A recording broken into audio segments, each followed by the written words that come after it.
Kelanchal times, हर खबर पर हमारी नजर।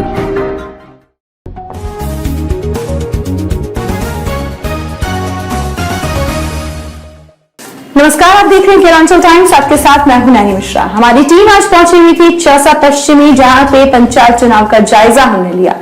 वहां के मुखिया प्रत्याशी रेहाना सुल्तान जी से हमने बातचीत की।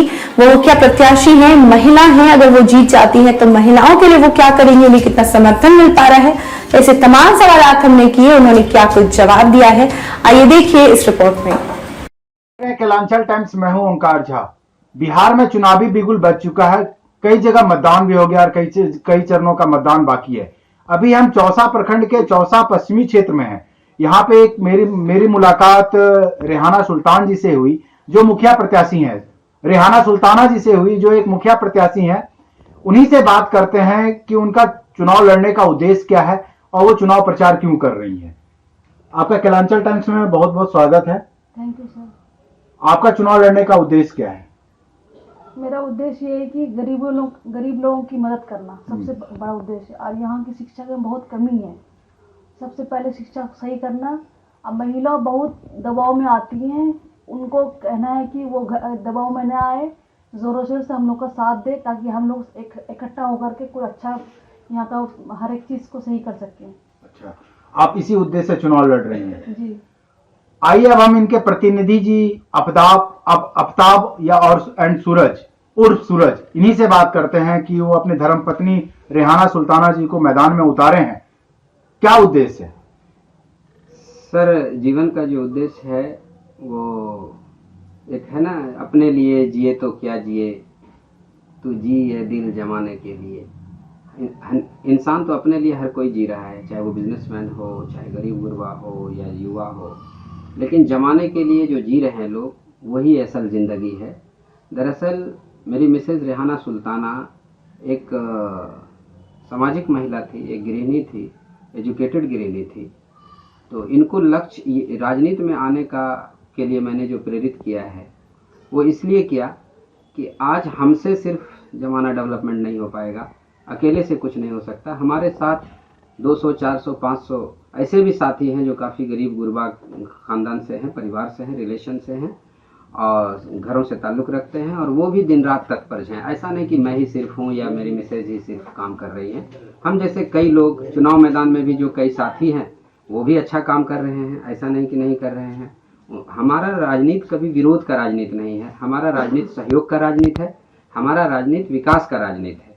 विकास चाहे कोई भी करे वो मुझे देखना अच्छा लगता है। जहाँ तक रह गई वाइफ का, ये महिला सीट था और महिला सीट होने के बाद पहली बार मैं मुखिया चुनाव नहीं लड़ रहा था। लोगों ने कहा आपको लड़ना है, मैं कई दिन मना करता रहा। कई साथियों को 10-20 झुंड में कई साथी आए थे, कई समुदाय के लोग थे, कई जातियों के लोग थे कि आपको लड़ना है। 2 दिन तक मुझे मनाते रहे, मैं नहीं माना इस चीज़ को। फिर 2 दिन के बाद ये खबर पता चली कि महिला सीट हो गया, तो उन्होंने बोला कि अपनी मिसेज़ को लड़ाइए चुनाव।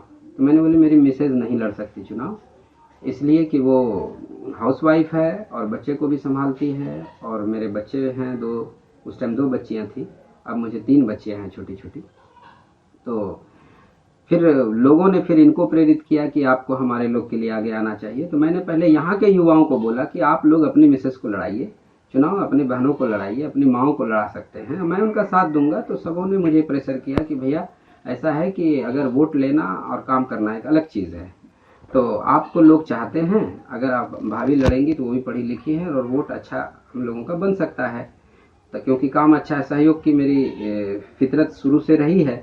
यहाँ के कुछ साथी दिल्ली भी गए हों, या कोई हमारे कई गैर मुस्लिम दोस्त भी हैं, वो भी दिल्ली हमारे आवास आए हैं। कई लोग ऐसे हैं जो दिल्ली इलाज कराने के लिए आए हैं। तो मैं 12 बजे रात में, 2 बजे रात में, हम और मेरी मिसेज दोनों मिलकर उनको या ब्लड देना हो, या दिलवाना हो, या कोई सहयोग लेनी हो, या हॉस्पिटल के सुपरिटेंडेंट से बात करनी हो, या डॉक्टर से करनी हो, तो हम लोग गए हैं और जहाँ तक हो पाया सहयोग किए हैं। जहाँ तक मॉनेटरी बेनिफिट्स की बात है तो हम लोग ज़्यादा पैसे भी से सहयोग नहीं कर पाए हैं, क्योंकि हम लोग के पास उतने पैसे भी नहीं होते हैं।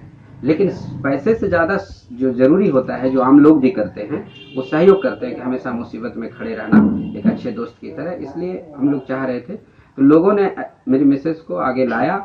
और जब मैंने इनको बोला कि जब तुम घर से कदम बाहर रख ही दी हो तो इस तरह की मुखिया बनना कि इस क्षेत्र का नाम पूरे हिंदुस्तान में रोशन करना और चौसा का नाम ऐसा कर देना कि बिहार के हर एक बच्चे के जुबान पर हो कि चौसा क्षेत्र क्या है, यहाँ के आवाम क्या हैं और यहाँ के आवाम को क्या मिल रहा है। इस उद्देश्य से हम लोग काम कर रहे हैं कि गरीब गुरबा जो है, वंचित समाज जो है, उसको ज़्यादा से ज़्यादा सरकारी बेनिफिट्स मिले, सारे योजनाओं का क्रियान्वयन हो, सारे योजनाओं का उन्मूलन हो, सारे योजनाओं का इम्प्लीमेंटेशन अच्छा हो, उसको क्रियान्वित करना, ये हमारा उद्देश्य है ताकि लोग ज़्यादा बेनिफिट उठा सकें। अगर रेहाना जी चुनाव जीत के आती हैं, पंचायत की जनता इनको अपना मुखिया बनाती है, तो इनके द्वारा क्या क्या काम होगा? सर, पिछला चुनाव हम लोग लड़े, काफ़ी कोशिश किए, काफ़ी गरीब गुरबा युवा युवतियाँ बहुत मेहनत कर रही थी और वो लड़ाई हमारी नहीं है। चुनाव अगर हम जीत जाएंगे तो ऐसा नहीं कि हम ड्रास्टिक कर देंगे, चुनाव अगर हम हार जाएंगे तो ऐसा नहीं कि हम पीछे हट जाएंगे।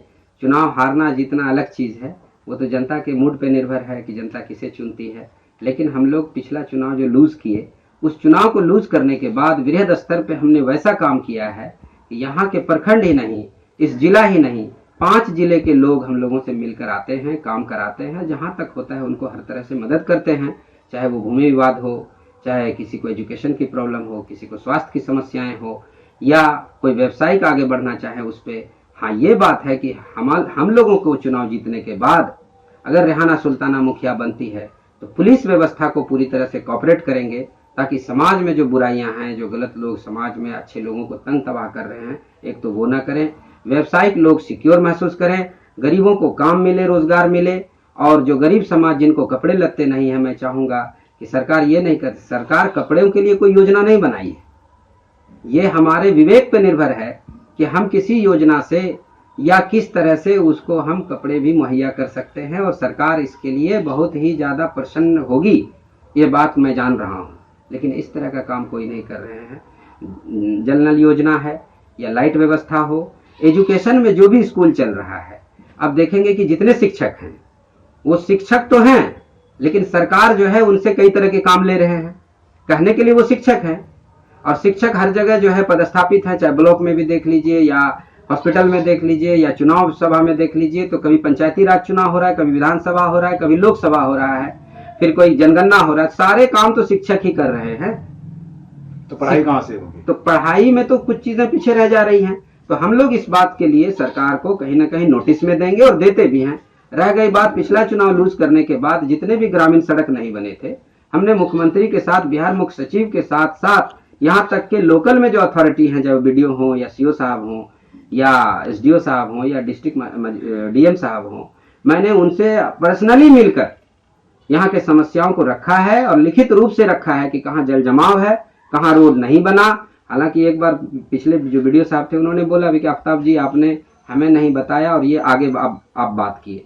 मैंने उनको बोला कि सर आप लोकल में अथॉरिटी हैं, सरकार की अथॉरिटी है, यह आपकी जिम्मेदारी होनी चाहिए कि हमारी जो क्या समस्या है, कहाँ रोड नहीं है, सरकार अगर उसके लिए पैसे दे रही है तो प्रॉपर रोड बनाना आपका काम है। सरकार यहाँ मुख्यमंत्री या प्रधानमंत्री आकर नहीं रोड बनवाएंगे, ये आपको लोकल में अथॉरिटी बना रखा है, आप उस रोड को बनवा दीजिए। कोई समस्या हो, कहीं जमीन की समस्या हम लोग को बोलिए, हम सारे जो समाज सेवी हैं या जो मुखिया सरपंच है या पूर्व मुखिया या पूर्व प्रत्याशी हैं कोई, या अभी जो करंट चुनाव लड़ रहे हैं वार्ड सदस्य और पंच, उनको भी बैठा के हम लोग बात करेंगे और उसको आपको एनओसी देंगे सोसाइटी की तरफ से और आप उसको डेवलपमेंट करिए।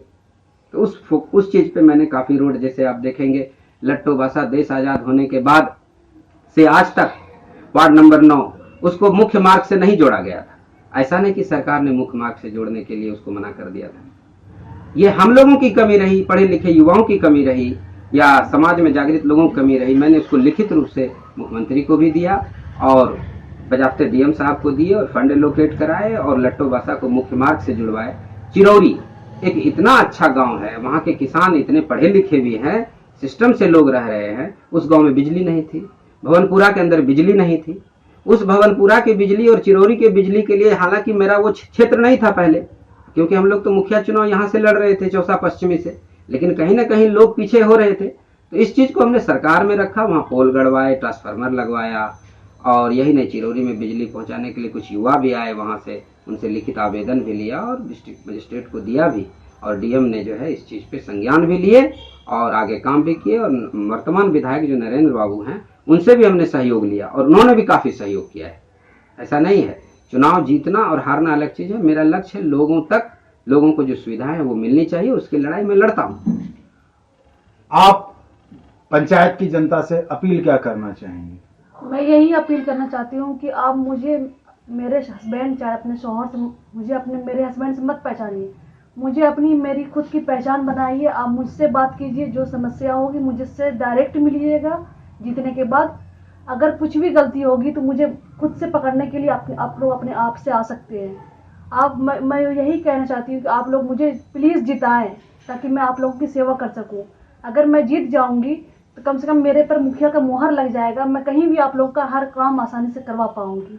ये संदेश आप पंचायत की जनता को देना चाहते हैं? अगर वो जिता के लाते हो तो आप उनके विश्वास पे खरा उतरेंगे? जी इंशाल्लाह मैं ज़रूर उतरूंगी। मैं उन लोगों को, मैं गरीब लोगों को जब भी देखती हूँ, मुझे पता नहीं क्या हमदर्दी उन लोग से होती है कि मुझे मेरे आँख से खुद से आंसू गिरने लगता है। कुछ लोग बोलते हैं देखो ना, मैं बस नमक रोटी खा रहा हूँ।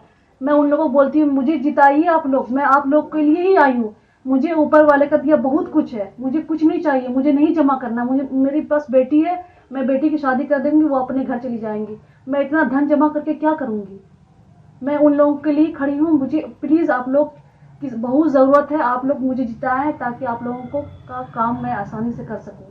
आपने देखा कि एक महिला अगर शिक्षित होती है तो एक घर शिक्षित होता है, और एक घर शिक्षित होता है तो एक समाज शिक्षित होता है। इसी तरह हमारी जो मुखिया प्रत्याशी रेहाना सुल्ताना जी हैं, ये समाज को शिक्षित करने के लिए, समाज को आगे बढ़ाने के लिए मैदान में उतरी हैं। इनका संदेश भी बहुत अच्छा था। क्या नाम है आपका? मेरा नाम रेहाना सुल्ताना है। आपका चुनाव चिन्ह क्या है? मेरा चुनाव चिन्ह बैगन छाप है, क्रमांक संख्या 6 है। ग्राम पंचायत क्या है? चौसा पश्चिमी। प्रखंड आपका? चौसा पश्चिमी। चौसा, जिला मधेपुरा। जी, जिला मधेपुरा है। फिलहाल बने रहें कलालचा टाइम्स के साथ। धन्यवाद। अरे ठीक हो भैया, ऐसे वीडियो देखे जा रहे हो? तनका सब्सक्राइब कर लो और हाँ, घंटा का बटन जरूर दबाना, तब हमारे वीडियो का नोटिफिकेशन सबसे पहले मिलेगा। यहाँ वहाँ का देखा तो हम तो क्या ही करते हैं, जल्दी दबाओ।